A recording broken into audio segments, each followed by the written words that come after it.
What up, guys? Carolina Jackpot coming at you. It is Thursday evening, October 24th, 2019, and we are a little less than 48 hours away from yet another battle that shakes the Southland every year.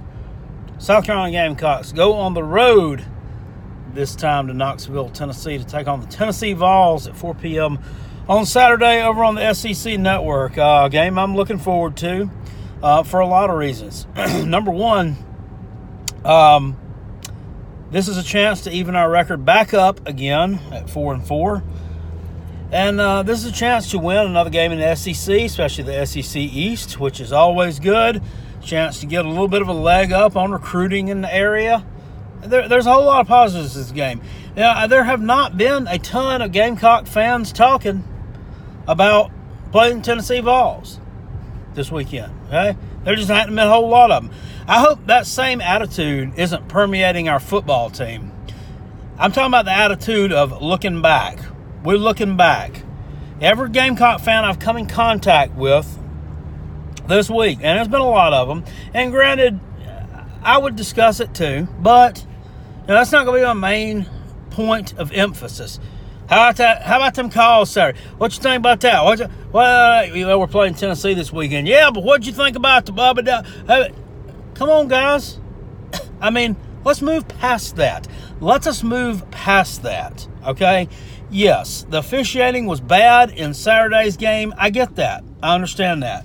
But let's not be talking about it 4 and 5 days removed from when it happened. You know why? Because it's over and done with. It is done. It's finished, okay?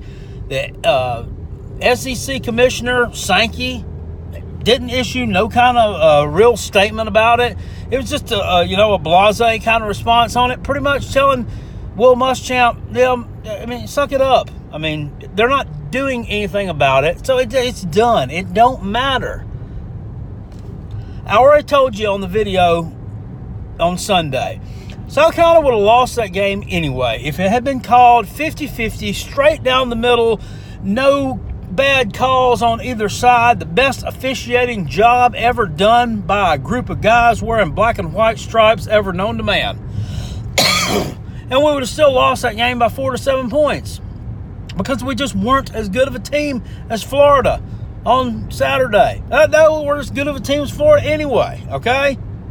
That's just where we are. It's just where we are as a program. We need to get past that. I feel like, a lot of the fan base was still sitting here on Saturday when we were getting ready to play the Florida Gators, still saying, well, we beat Georgia, though. By golly, we beat Georgia. It's over. It's done with. We're always looking behind us. We cannot afford to be looking behind us this Saturday. I hope, God, this team is ready to play a football game on Saturday because I'm telling you what, if they're not, they'll lose. It's not that Tennessee's any good. Tennessee sucks, okay? But we are in no position to take anybody lightly. The spread on the game is 4.5 points. Gamecocks are road favorites, okay? It's not often that the Gamecocks are road favorites, but we are in this situation. They got to play like it. And I said in my video the other day, we have to play better than our competition. We cannot afford to lose games to teams that we should be beating, okay? We're constantly, in the past few years, ranked between, 15, 20 in recruiting. So that would translate to about a 9-3 and 8-4 record on the field. But it hadn't happened, okay? We're sitting here beating our chests about beating a Georgia team, but then hell, we lost to a terrible UNC team to open the season up with. We lost to a Missouri team that I told y'all when we lost to them that was an embarrassing loss. It was pathetic. And guess what? They go out and lay a big old egg against Vanderbilt and prove my point that it was embarrassing and pathetic and they're just not as good as we thought they were. Now, I'm not saying that Vanderbilt's some juggernaut, and I'm not saying that Missouri is a certain shit show. But it just proves my point that they have got to win games against teams that they should be winning. And this game on Saturday is a game that they definitely should be winning. Okay? Tennessee, not a good team. They're 2-5. Yes, I know. They kept the game against Alabama close. There have been Vol fans from Tuskegee to to Tusculum, from Memphis to Murfreesboro, from I don't know, wherever else in that place, from Chattanooga to wherever, Greenville, Morristown, trying to name teams in Tennessee, from Sevierville to Pigeon Forge, talking about how they kept it close with Alabama. Yeah, you did. Also, Tua Tagovailoa didn't play the whole entire second half. Okay, so I mean, he would have lit you up. I mean, it is what it is. I see a lot of similarities though between Tennessee and South Carolina. I really do. I mean, both teams suffered shocking losses in the first game of the season against teams that they should have beaten.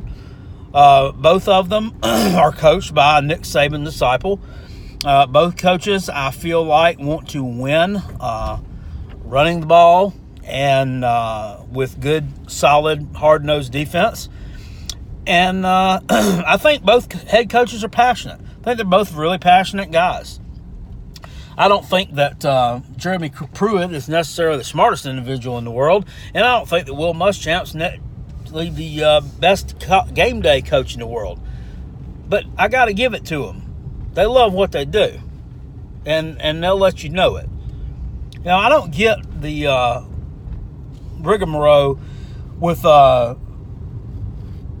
Jeremy Pruitt grabbing old Jarrett Guantanamo's face mask the other day and screaming at him over there on the sideline. I mean, why is everybody such a wussy britches nowadays? I mean, why is that such a big deal?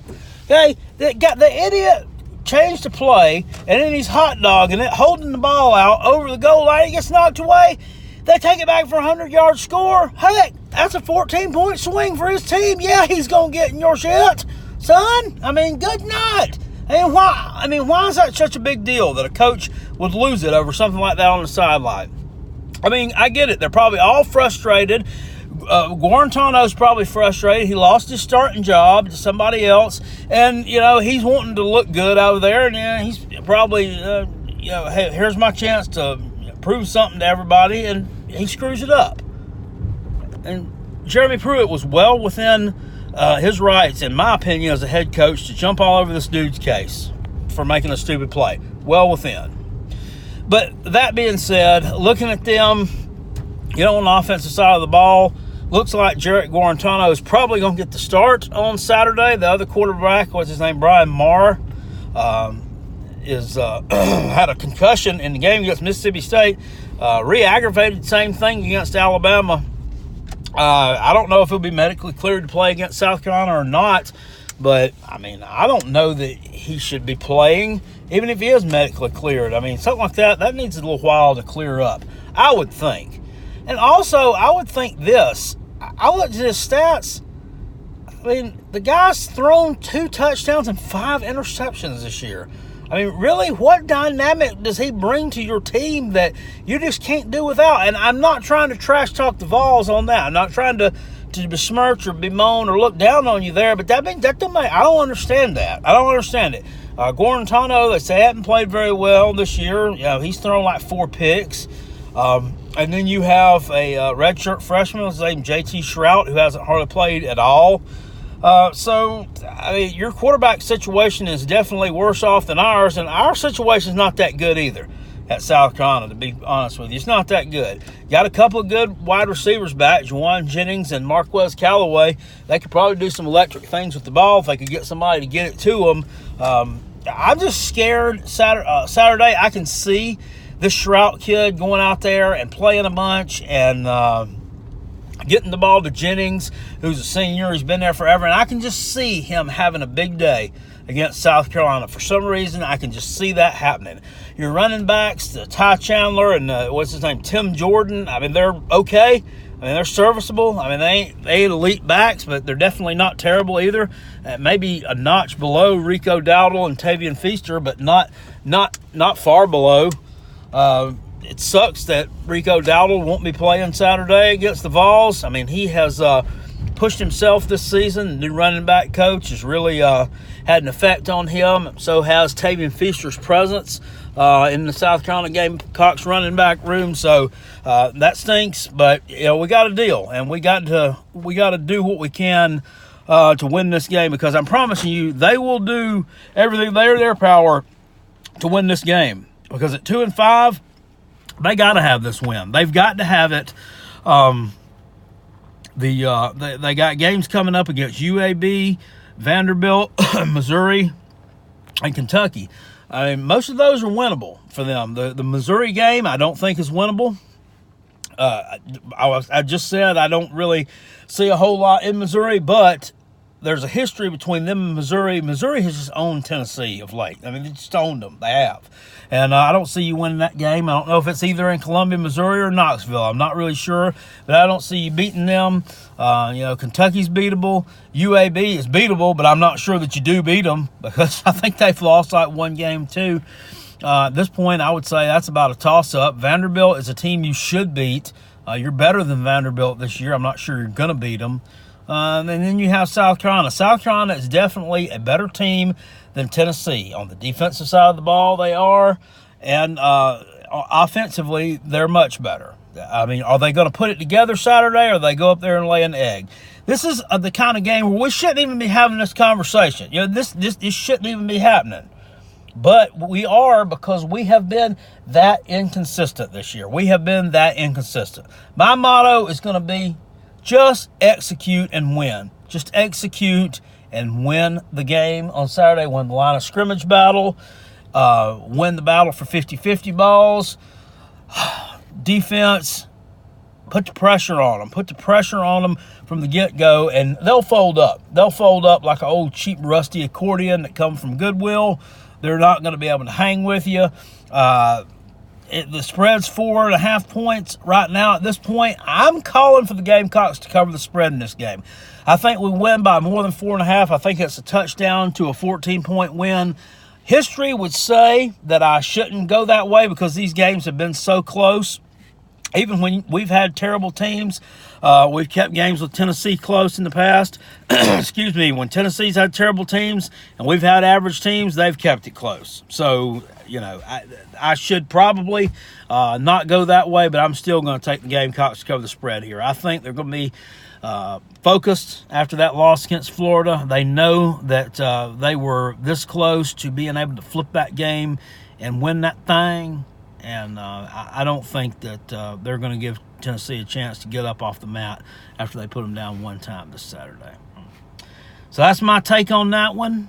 Leave your comments down in the comment section below. If you have a big old Gamecock, let me know how excited you are for our team to have a chance to get back to 4-4 and win 3 or 4 more games to finish this season out. Tell me how you think we're going to do against Clemson, how we're going to do against App State, how we're going to do against Texas A&M. Let me know your thoughts on Tennessee. I will see y'all later. Appreciate it. Peace. And I'm out. And go Gamecocks.